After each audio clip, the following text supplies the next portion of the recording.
साथियों नमस्कार, मैं शालिनी वर्मा आप सभी लोगों का स्वागत करती हूँ। आज मैं आपको बताने जा रही हूँ अफर्मेशन बनाने के तरीके। आप लोग हमेशा जानना चाहते हैं कि अफर्मेशन कैसे बनाएं। जैसे विश चिट भी आप बनाते हैं तो विश को लिखें कैसे, क्या सेंटेंस लिखें, आप लोग बहुत कंफ्यूज होते हैं। तो आज मैं आपको कुछ बेसिक पॉइंट्स बता रही हूँ जो आप अफर्मेशन बनाते वक्त हमेशा अपने दिमाग में रखेंगे। तो पहला पॉइंट क्या है कि आपको फोकस ये करना है कि आप क्या चाहते हैं। इस बात पे फोकस नहीं करना कि आप क्या नहीं चाहते, क्या आपकी इच्छा है। ठीक है, आप क्या नहीं करना चाहते वो टोटली निगेटिव अफर्मेशन हो जाएगी। इस बात को ऐसे समझा जा सकता है जैसे कि आप एडिक्शन में हैं या आप स्मोक करते हैं। अब आप चाहते हैं कि मेरी स्मोकिंग छूट जाए, तो आप अगर अफर्मेशन बना लेंगे कि मैं स्मोक नहीं करता, मैं स्मोक नहीं करता, जो कि पूरी तरह गलत सेंटेंस हो जाएगा। आपको यहाँ पर कैसे बनाना है, I am free from smoking, मतलब मैं फ्री हो चुका हूं, मैं मुक्त हो चुका हूं। आपको इस तरह से सेंटेंस बनाने हैं। कभी भी आपको ऐसा नहीं देना कि आप क्या नहीं चाहते। कभी ये ना लिखिए कि अब मैं स्मोक नहीं करता, ये गलत सेंटेंस हो जाएगा। तो आप ऐसा ही वर्ड बनाएंगे, I am free from smoking. अच्छा, अगर आपके ऊपर, उदाहरण आपको दे रही हूं, अगर आपके ऊपर कर्जा बहुत है, अब आप लिखें सेंटेंस कि मैं कर्जे से मुक्त हो चुका हूं, पूरी तरह गलत हो गया। कर्जे से मुक्त में भी कर्जा वर्ड तो यूज हो ही रहा है, तो माइंड तो ये नहीं सोचेगा ना कि क्यों डेप्ट, क्या कर्जा। उसको तो ये है कि आप दिन रात कर्जा जाप रहे हैं, अफर्म कर रहे हैं, तो मतलब आपको वो चीज चाहिए। तो ये पूरी तरह गलत सेंटेंस है।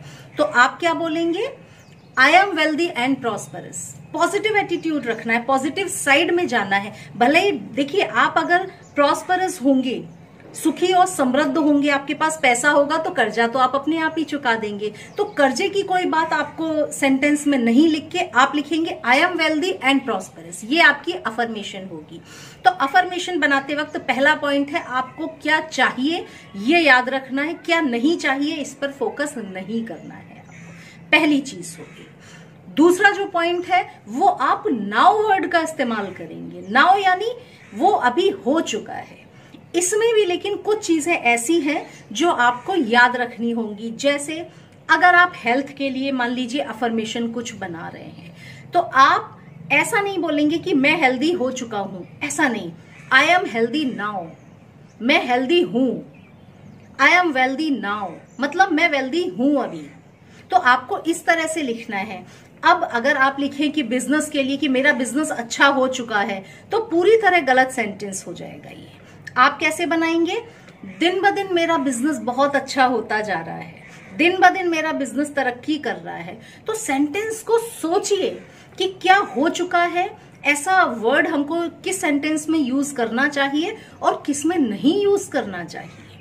तो ये आपको याद रखना है। जैसे हेल्दी, वेल्दी, इन सारी चीजों के लिए हमेशा नाउ, अभी हो चुका है, ये काम हो चुका है। आई एम हेल्दी नाउ, मैं स्वस्थ हूं। लेकिन बिजनेस और इन सब चीजों के लिए अगर आपने लिखा कि मैं करोड़पति हो चुका हूं, तो आपका माइंड उसको एक्सेप्ट ही नहीं करेगा, क्योंकि आपको पता है आपके पास पैसा नहीं है। तो आपका माइंड किस सेंटेंस को रिसीव करेगा कि दिन ब दिन मैं समृद्ध होती जा रही हूँ, दिन ब दिन मेरा बिजनेस अच्छा होता जा रहा है, दिन ब दिन मेरे पास पैसा जमा होता जा रहा है, मेरे पास बहुत पैसा आता जा रहा है। तो सेंटेंस को जरूरत के हिसाब से बनाना है। तो ये है दूसरी टिप जो आपको याद रखनी चाहिए। तीसरी चीज जो आप इसमें याद रखेंगे वो ये कि जो भी अफर्मेशन बनाएं खुद अपनी बनाएं।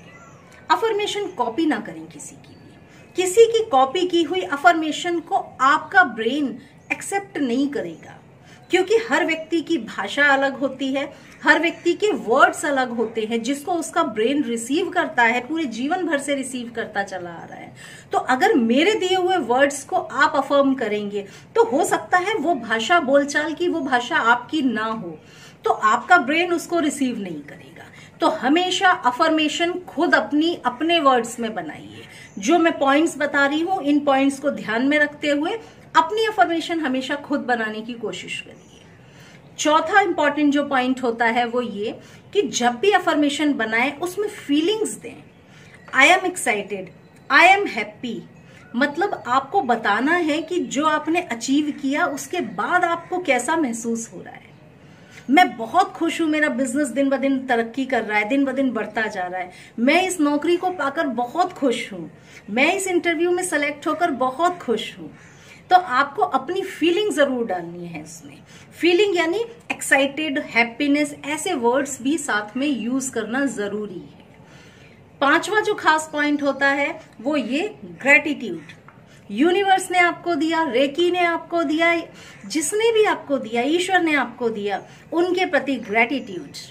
जब आप ग्रेटिट्यूड के वर्ड्स भी उसमें डालेंगे ना, तो बहुत जल्दी आपकी अफर्मेशन भी वो आपको रिजल्ट देगी। ग्रेटिट्यूड के वर्ड्स हम कैसे? ईश्वर की कृपा से, by the blessings of God and reiki की कृपा से ऐसा हो चुका है। यूनिवर्स ने मेरी ये मदद की, मैं यूनिवर्स के लिए थैंकफुल हूं। मेरा बिजनेस बहुत अच्छा हो रहा है, thank you universe, I am very happy, thank you universe. इस तरह के वर्ड्स, मतलब आपको अपनी फीलिंग, आप में खुश हो आप, ये आपने दिखा दिया, साथ में ग्रेटिट्यूड भी दिखा दिया कि ऐसा होने से आप खुश भी हो और आप आभारी भी हो। तो ये भी खास चीज है कि हैप्पीनेस आनी चाहिए, ग्रेटिट्यूड भी आना चाहिए। तो ये है साथियों छोटे छोटे पॉइंट्स, छोटे छोटे टिप्स जो अफर्मेशन बनाते वक्त आपको याद रखना चाहिए। एक और खास जो पॉइंट अफर्मेशन बनाते वक्त हमको याद रखना चाहिए वो ये कि जो जीवन में है उसको भी अफर्म कर सकते हो, बजाय उसके जो नहीं है। यानी कि घर तो हमको एक मिला है, घर हमारे पास है, अच्छा भी है, लेकिन हमारी ख्वाहिश और बड़े घर की है, यानी हम और कुछ बड़ा चाहते हैं जो जीवन में नहीं है। तो हमेशा अफर्मेशन बनाते वक्त ग्रेटिट्यूड उस चीज का भी दो कि जो आपके पास है। थैंक यू गॉड, आपने मुझे इतना अच्छा घर दिया है, थैंक यू। जब हम उसको ब्लेसिंग देने लगते हैं जो एट प्रेजेंट हमारे पास है, तो फ्यूचर अपने आप अच्छा होने लगता है। हमेशा याद रखें आपके पास घर भी है। बहुत सारे लोग संसार में ऐसे हैं जिनके पास घर भी नहीं है, जो रोड पे, फुटपाथ पे भी रहते हैं। तो हमेशा उन लोगों को भी याद रखें। तो ख्वाहिशों को बहुत ज्यादा बढ़ाने की जगह जीवन में जो कुछ है हमारे पास, उसके लिए भी ब्लेसिंग्स, थैंकफुल हमेशा रहना चाहिए। हमेशा ब्लेसिंग्स दो कि थैंक यू, मेरे पास इतना अच्छा घर है, ईश्वर आपने मुझे इतनी ब्लेसिंग्स दी कि मेरे पास इतना अच्छा मुझे घर दिया है। इस तरह से भी अफर्मेशन बनानी चाहिए।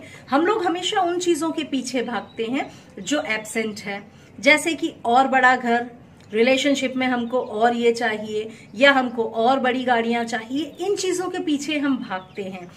जब जो चीज मौजूद है हमारे पास, अगर हमने उसको थैंक्स बोलना शुरू कर दिया, तो जो नहीं है ना वो अपने आप अचीव होना शुरू हो जाता है। तो साथियों, ये है अफर्मेशन की कुछ टिप्स एंड ट्रिक्स। जब भी अफर्मेशन बनाएं या कोई विश चिट में कोई विश अपनी लिख रहे हो, तो इन पॉइंट्स को हमेशा याद रखें। इन पॉइंट्स को दिमाग में रखकर जब आप अफर्मेशन बनाएंगे अपने वर्ड्स में, तो बहुत जल्दी आप उसको मैनिफेस्ट भी कर पाएंगे। तो साथियों, ये हुआ अफर्मेशन के कुछ तरीके, कैसे अफर्मेशन बनाएं। उम्मीद करती हूँ आज आप सब लोगों को पसंद आया होगा। अब आप लोग भी आसानी से अफर्मेशन बना पाएंगे। अगले वीडियो में आपसे फिर मिलूंगी, तब तक के लिए नमस्ते।